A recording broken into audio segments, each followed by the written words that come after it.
In today's video, I am going to teach you how to delete a section in GoDaddy Website Builder. Start by logging into your GoDaddy account and opening your website dashboard.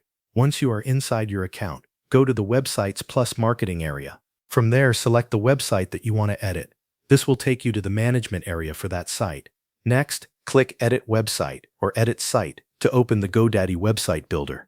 After the builder loads, navigate to the page that contains the section you want to remove.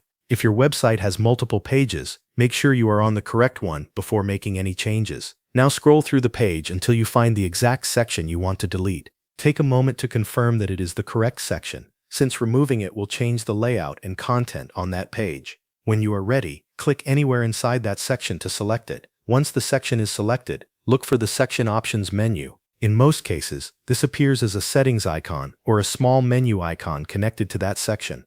Click that menu to open the available options. You should then see an option labeled Delete Section. Click Delete Section to begin removing it from the page.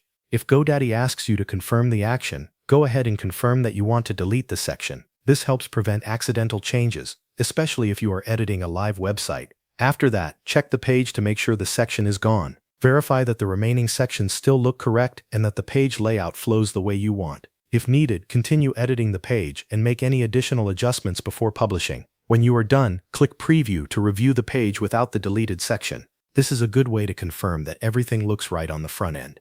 If the page appears the way you want, click Publish to apply the changes to your live website. Once the site is published, the section will no longer appear to visitors. If you ever need to make more edits, you can return to the website builder and update the page again at any time. That covers everything you need to know. Thanks for watching.